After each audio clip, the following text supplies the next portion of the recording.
All right. Well, good morning and good afternoon, everyone. Welcome to today's Exploring by the Seat of Your Pants event. My name is Joe Grabowski, and I'll be your host for today. Really exciting to see groups starting to join us in the live event. So normally we'd be broadcasting these live to classrooms across North America and beyond, but through the power of technology, we can keep doing this. But this time broadcasting into the homes of students and educators and parents. So really awesome to be able to continue these live events. All right, we are heading to Norway and to Svalbard in the Arctic Circle. So Sunniva Sorby and Hilda Strom, they have been now living in Svalbard for over 200 days, living in the remote trapper's cabin, Bumsaboo. In total, they will spend 9 months there and maybe even longer now, and in the process becoming the first women to ever overwinter on their own.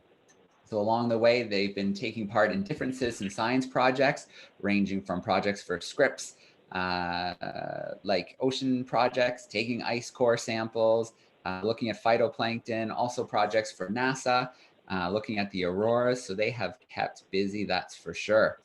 Each month, we've been able to connect with them for live calls with different experts from around the world. So whether it was ocean plastics, climate change, technology, it's been a blast so far, and today our theme is our ocean.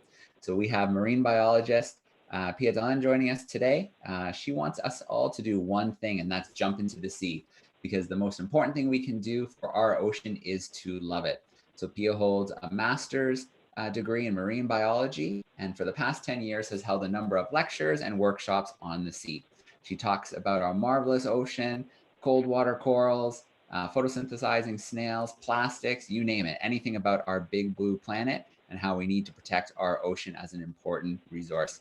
So, Hilda and Sunniva, it's so great to have you joining us live today.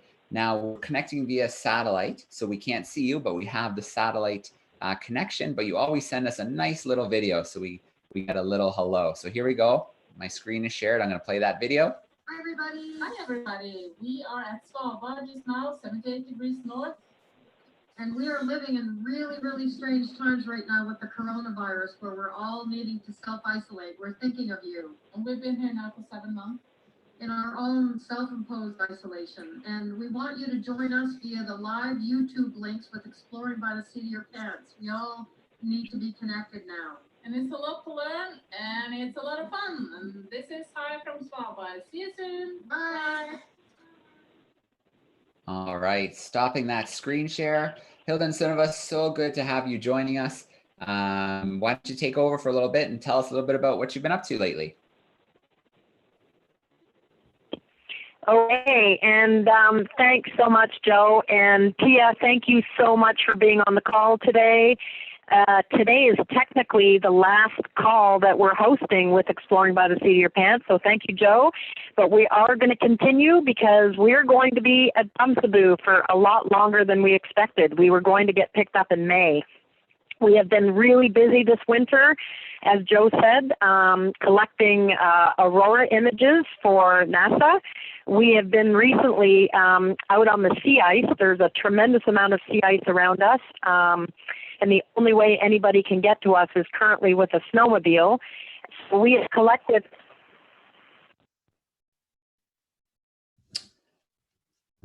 Okay, unfortunately, satellite signal can be a little bit tricky from somewhere so far away. So it looks like we may have lost Hilda and Sunniva. They're usually able to call back pretty quickly. So I'm gonna give them maybe 30 seconds or so to see if they're able to call back. Sometimes they'll call via their satellite phone directly to my phone. So we'll see what solution they go for this time, whether they try to restart their Iridium link or if they try to just call directly via the satellite phone. So we'll give it just a second here. For those who are starting to tune in live via the YouTube, don't forget there's a chat on the right. You can let us know where you're watching from, send in some questions, and of course, we'll work them in. And I don't see them yet. So Pia, I think we are gonna shift gears. I already introduced you and the awesome work that you're doing in Norway around marine biology and sharing the word about our ocean and why it needs to be protected. So maybe we'll let you take over for a little bit. share your presentation, and then we can talk to Hilda and Sunniva when they're able to rejoin us. All right, yeah, sure, we can do that. Hi, everybody. Thanks for tuning in and talking about the ocean. My name is, as just said, Pia. I'm a marine biologist. And I am going to share my screen and take you on journey down into the deep sea, or at least the top of the deep sea. So I work as a freelance marine biologist, and that means that I get a lot of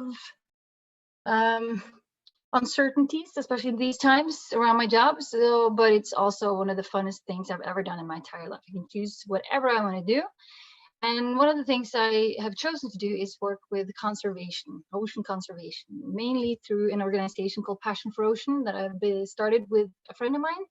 We have one goal, except from, you know, the obvious, and that is to get everybody to just get their eyes open to how amazing the ocean is and why you should want to take care of it. So now these days you have a lot of these people, you know, on one side saying, hey, we have all these problems, and then on the other side you have people going, yeah, but we have all these solutions, and both of them are so important to talk about. But in between there, we tend to forget about the why. So why do we do what we do? So why should you change your life to preserve a coral or a little nudibranch or something that you've never even heard of?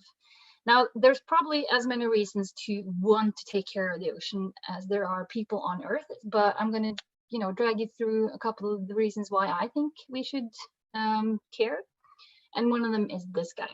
Now, this is a sea spider or pycnogonid. They are one of my favorite little animals because they're so elusive. They are not uncommon, but they're uncommon to see. I see them on maybe 1 in 50 dives. And, you know, they do not exactly give me a lot of food on my platter. They're super skinny and tiny. They obviously are not an important economic species. Otherwise, everybody would have known about it, I guess. And to be frankly, we don't really know if the ecosystem would care if we remove them. So, or one or two of the species. But, you know, should that matter when we talk about conservation? I don't think so. I mean, usually when people talk about the ocean or nature and conservation, we always put a price tag on it. So the ocean is worth this and that. Oh, we have to preserve this fish stock because it gives us this much money. But I sincerely believe that, you know, the value of life itself is also a big reason to actually do conservation work. And I mean, the fact that evolution has now spent hundreds of millions of years into evolving this thing that's so skinny that it has to squeeze its intestines out into its legs. I mean, that's just so awesome that, I don't know, I think that's worth taking care of. Another one is one of my favorites. This is the velvet-bellied lantern shark. And this is one of the 8 or 9 species of sharks that we have up here in Norway. No, none of those sharks eat people. And no, these green little dots are not Photoshop. This is actually a bioluminescent shark.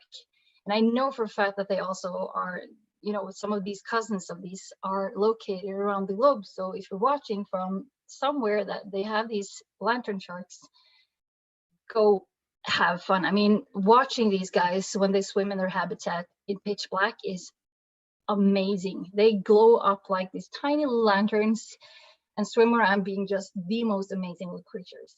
So yes, we have bioluminescent sharks in Norway. That's ridiculous. Now, if we take one step back from, you know, all lives matter and into something that involves every single person out there, you included, we have to talk about oxygen. So most people know that trees and grass, they produce oxygen through photosynthesis. And that's also the same thing with kelp and seaweed and algae in general. But most people don't really realize how much of this oxygen comes from the ocean. Now, for every 4th breath you take, about 3 of them are sponsored by the ocean, which is kind of crazy. So the ocean is actually responsible for us being alive.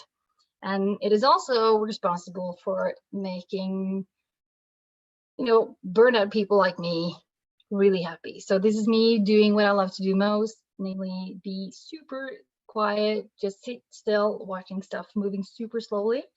I have tried meditating so many times and I just cannot for the love of me do it. But just going into the ocean, you have this completely different setting. I mean, gravity doesn't work anymore, sort of. It's not quiet, but it's noisy in a completely different way. You have all these colors and shapes and weird functions just surrounding you everywhere. And there's just so much, zen going into there. And the kelp forest also protects our shores. Now, the kelp forest around the globe covers about 1/4 of all the world's coastlines, and they are a massive wave breaker. So if you see a big, surge coming in, after it passes through this kelp forest, it will be sort of tiny little kryptonite ripples when it comes by. So it actually protects our coastlines for erosion. And in this kelp, you also have thousands of species growing up. You have tiny little cod, you have sea urchins and polychaetes and sea stars and everything. So this is a nursery and feeding place for a bunch of animals. Now, I also want to talk to you about eelgrass, because eelgrass might not look too fancy pants, but in 1 square meter of this, scientists have found over 290,000 little animals. And there's a lot of numbers going back and forth, but somebody say 30% more, somebody say 35 times as much, but everybody has sort of a consensus that the eelgrass beds and the kelp forests of the ocean just captures a gazillion times more carbon than the forest on land. Not saying that the forests on land are not important, I'm just saying that these habitats are extremely crucial for us in keeping, not gonna say the balance of things, but yeah. And one of the cool things that you can find in the kelp forest and in the eelgrass are these nudibranchs. So running joke in the biology world is that if somebody sends you a text, send nudes, you send them a nudibranch, and then we'll laugh and we do this awkward little biology thing. But nudibranchs are amazing. They are naked snails. They sort of forgot to get dressed that day, and they have to figure out another way to protect themselves. So one of the strategies you can see from this one is that it eats hydroids, which is they have nematocysts, same thing as, lion's mane jellyfish and stuff like that, so that burns. They eat these hydroids and they just capture the nematocysts, take care of them, and just place them in their little flaps, and they use that for protection. It's called kleptoplastia, and it's really cool. You also have some nudibranchs that look like this, and these guys, they do kleptoplastia with algae. So they eat the algae and they preserve the chlorophyll, or no, the chloroplasts, which is the part of the algae that does photosynthesis, puts it into these little fringes on their back. And whenever the sun comes out, they just unfold their wings and photosynthesize. So they create their own oxygen and sugar, and that is pretty cool, if you ask me. And now if we dive deep into the forest, no, not the forest, the ocean. I could talk to you guys for decades about how much stuff is down there, but I'm just going to show you a third and most important thing that we have up here in Norway, and that's a coral reef. So most of you have probably heard about corals, and we do have them up north as well. There's massive amounts of deep water corals up here. We actually have the world's biggest amount of deep water corals, and also the biggest reef in the world with these guys. So down in these reefs, you have all this, you have krill, you have shrimp, big mussels, there's polychaetes, there's sponges, and all kinds of things that you probably never, heard about. And these are also just as important as the kelp forest, and they do act as a nursery and feeding grounds for thousands of species as well. Now I'm going to just briefly go by this one before I, shut up, because this is one of my favorite little animals to talk about, to why we have to, spend more energy exploring the oceans instead of just destroying them, and that's the crystal jelly. Now this one is one that we find here in Norway. You guys on the other side of the Atlantic has its cousin. It's called Acaria victoria, and it's bioluminescent. And in that little jellyfish, researchers have extracted a little protein called the green fluorescent protein. And that protein has now won a Nobel Prize, solved 8 medical mysteries, and it's just been a great leap forward in the medical industry. And I figured if one little protein from one little jellyfish like this can do all of that, just imagine what kind of treasures are out there, because we have explored, I would say, maybe 5% of the ocean. So there's so much more to learn. And now I obviously have probably 10,000 more species to talk about. I'm not going to do that because we're going to run out of time. I just want to, you know, have a little shout out to everybody going out there picking plastics and doing their thing, but also a little reminder to everybody to remember to have fun doing all of it. And I honestly believe that if you just go out into the ocean and hug a piece of seaweed or pet a little snail on its back and just get to know them, talk to your local barnacle or something like that, just learn to know your oceans. And then I would probably say that the will to change your life, to take care of it, is just going to come by itself. So yeah, thank you. All right, very cool, Pia. Thanks so much for sharing that with us today. I mean, I've been diving since 2007. I love the ocean, so it's always great to be able to show images and share stories about the marine life with people who may not have experienced the ocean in the way other people have. And so that brings me to a first question. While we wait for Hilda and Cinema to call back, I had a little chat with them while you were presenting. So they're going to call back in a couple minutes and we'll get some questions for them. But, oh, actually, let's just put a pause in that because here they are. So they're calling us via satellite phone now from Bumsaboo in Svalbard. Hey, Hilda and Sunniva, how are ya? Hey there, we're doing good, thanks. Nice to be back. Okay, well, let me, Pia, just great timing. She just finished another awesome presentation. Do you want to take over for a little bit and tell us a little bit about yourselves and what you've been up to? Yeah, we have been busy collecting ice core samples. We're surrounded by ice here. We collected a sample that was about 36 centimeters long, and what's super interesting about that is you think there's just ice, but they're actually looking for the little organisms that live inside the sea ice. And since we're losing sea ice habitat, the University Center in Norway is really interested to study the little tiny organisms that live in these small brine channels underneath the ice that feed on the ice algae. So we're learning a lot about stuff that Pia is an expert on. You'd think there was nothing right underneath the ice between that and the water, but there's a ton of stuff. And what's really interesting for us is because of all the stuff going on with COVID right now, it looks like we're the only ones that are able to contribute samples to a couple of different researchers up here on things that we're doing. We've been here almost 7 months now. Actually, it's been 7 months, and we're going to extend our stay for a while longer. So we're going to continue to take cloud observations, wildlife observations. We just actually had a little Arctic fox come up to the window this morning. That was quite a sight. And we're also going to continue with the ice core samples and snow samples. So it's been keeping us really busy here, but it feels like extremely valuable work given all the changes that we're seeing with our climate and biodiversity. All right. Well, why don't you tell us a little bit about some of your other visitors who might be a little bit bigger than the Arctic fox that peeks in your window? Yes, we have had some big visitors here, and as some of you might know on the call, our neighbors are 140 kilometers away, like the town of Longyearbyen is that far away. So our nearest neighbor is a polar bear.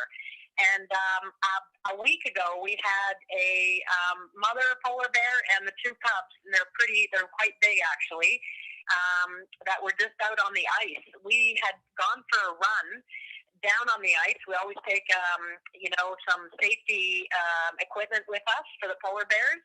And we were running on the ice, and we came back and looked through the binoculars, and we could see them coming towards Bumsaboo, towards our hut.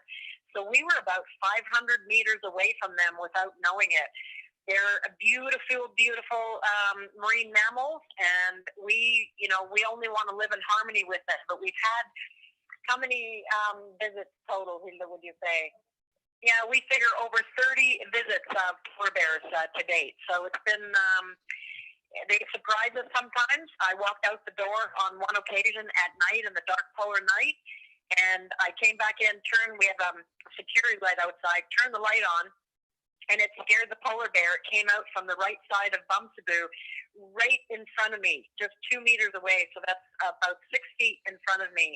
And that was my first polar bear encounter up here during this time. So it was quite a scare.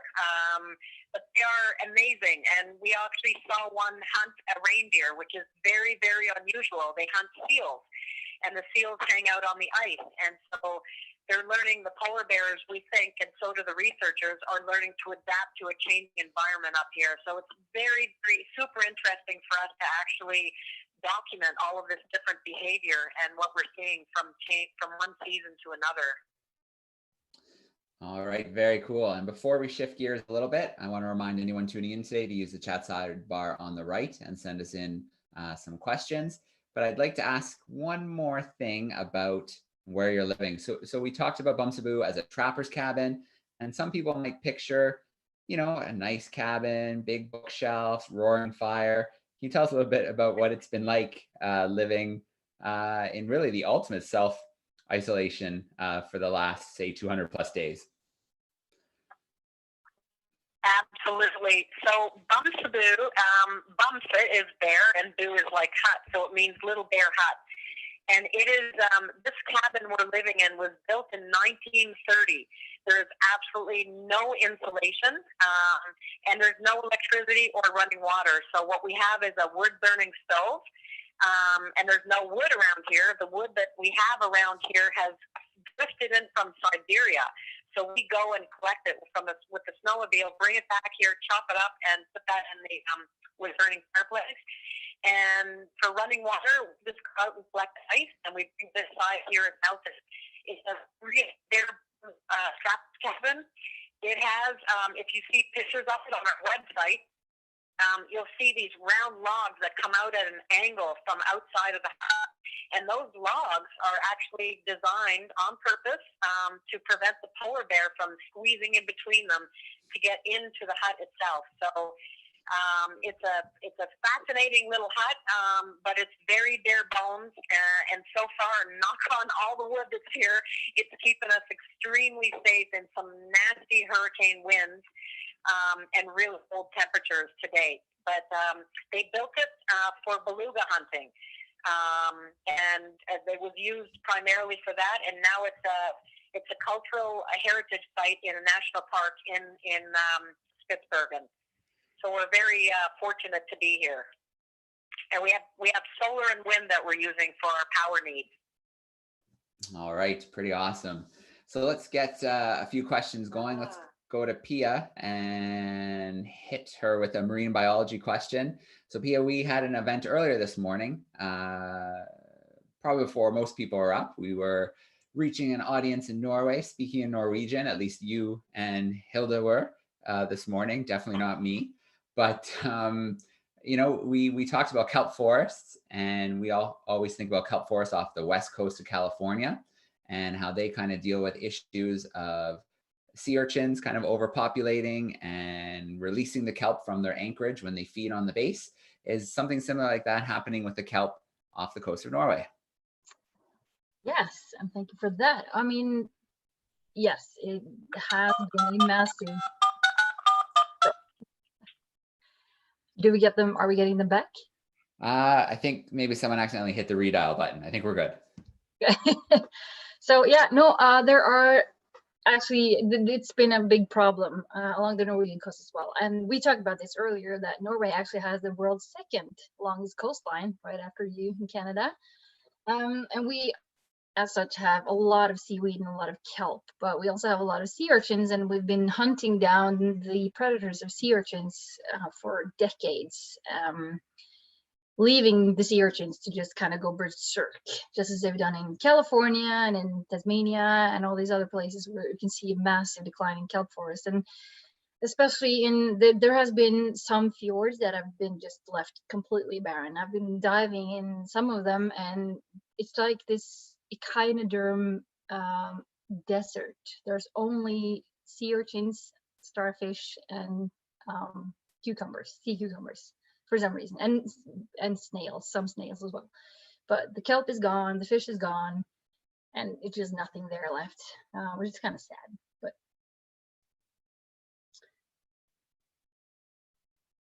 and we are, yeah. Okay, so I'm going to pose this question to both groups. First to Pia, and then I'd like to hear Hilda and Sunniva what they're observing. So Pia, when you get into the water off the coast, how much plastic do you see in the water? How big of a part of your free dives or dives is it? Ooh, massive, I would say. It's kind of depressing, actually. I hate talking about it, to be honest, but I've been working on marine plastics since 2011. I've been diving with the certificate since 2004, or I mean, I've been in the water since I was born in 1986, that is. And there's always been plastic. I'm one of the unlucky people who just grew up with plastic surrounding me, and it's everywhere. So we've had a lot of underwater cleanups, especially in the Oslo fjord, but also all along Norway.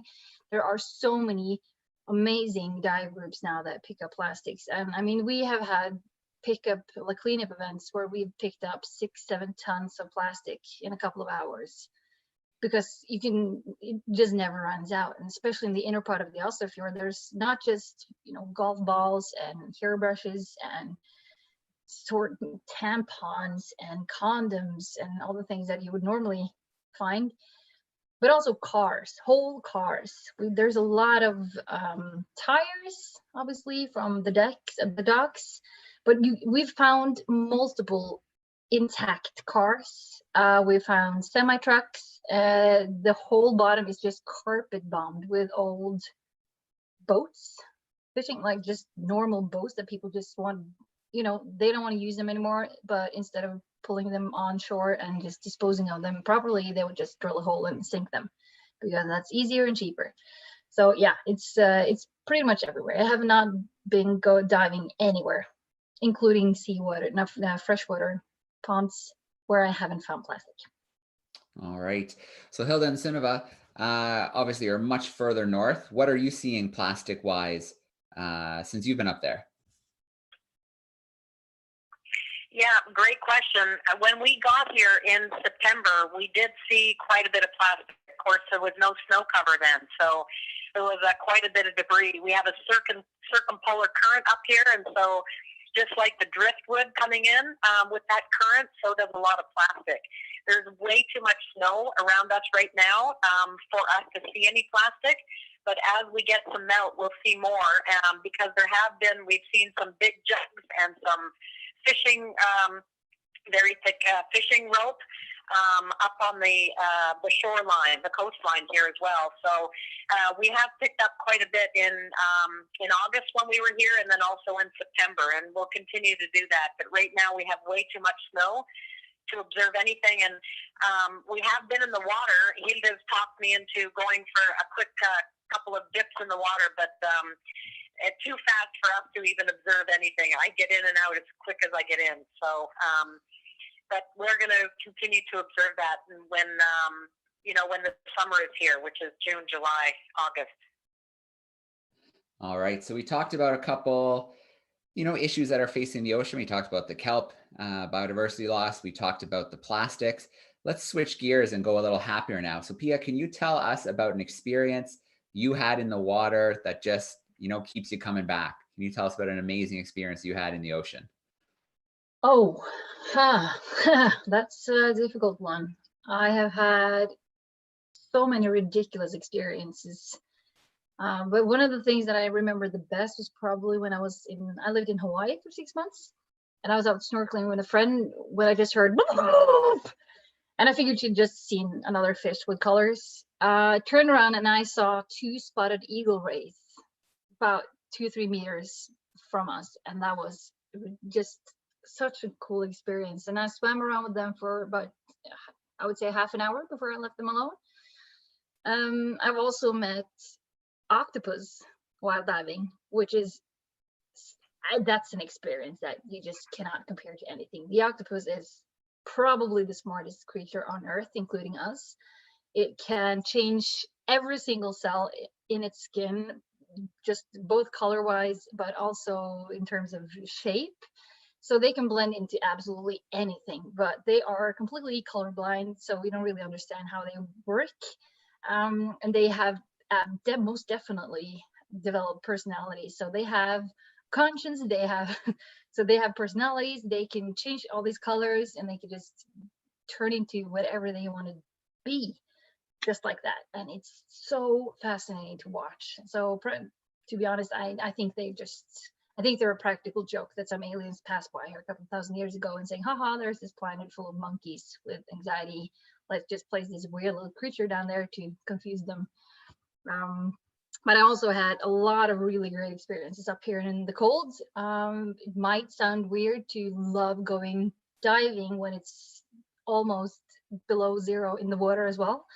But the water is crystal clear, and I got to dive with orcas up in Tromsø a couple of years ago, and that was majestic, terrifying and majestic at the same time. But they are gentle giants. They know exactly what they're doing, and they know that you're not food. So as long as you don't bug them, you know, that's just really something that I would tell everybody to do. All right, very cool. So Hilda and Sunniva, you have seen some pretty beautiful things yourself in your time. You've just come out of a fairly extended period of 24-hour darkness, the polar winter, but you had pretty amazing light shows most nights. Can you tell us a little bit about the auroras and what you were doing for NASA? Yeah, and wow, I just have to say what an absolute gift it is to be up here for the length of time we were to observe the aurora. We were outside photographing as much time lapse as we could in minus 32-degree temperatures. And we forget that we're in the dark, and we forget that there could be polar bears around. It was so worth it. The lights have been absolutely astounding up here. NASA has a program called Aurora Sortis. It's a citizen science program, and it's actually Citizen Science Month in April, so that's pretty cool. What we're doing for them is we're capturing the photos, and it's possible. We sent a bunch of images to our key contact there, Liz, and it's possible that we've spotted some aurora that they've never seen before. We've taken lots of photos. We had some nights where the aurora was just completely showering us from above. We don't need to travel north to go and see them from where we are because we're so far north already. But they're just like the aurora, just like they're studying weather. They think, NASA thinks that there's some very interesting things happening with the light, with the magnetism and the aurora itself, that they can help understand solar storms and the interruption that we have with technology and the such. So all the information we're collecting from them when we see the aurora, how intense it is, what colors, how high, all of that is super interesting, and anybody can be part of Aurora Sortis if they're in a place where they can see the light. So I have to say that, despite the long polar night, which was well over 3 months, and my first experience in so much darkness, it was an amazing thing to be here for such a long period of time to see all the lights that we experienced. Absolutely incredible. All right. Well, Pia, let's slip back beneath the surface. And you mentioned that you spent time in Hawaii, and obviously you dive in the colder northern waters around Norway. How would you compare the biodiversity between the two spots, between the warm waters and the cold waters? Oh, that is okay. I may get shunned by this, but Hawaii is a really isolated island group, so the biodiversity there is not as massive as it would be closer to, say, we're closer to shore. But the biodiversity there was big, but I would say bigger in Norway. Everything is bigger up north because it's so cold. No, but there's two completely different worlds. The corals you see in Hawaii are shallow water corals. They have this symbiosis with the zooxanthellae algae that makes them this colorful.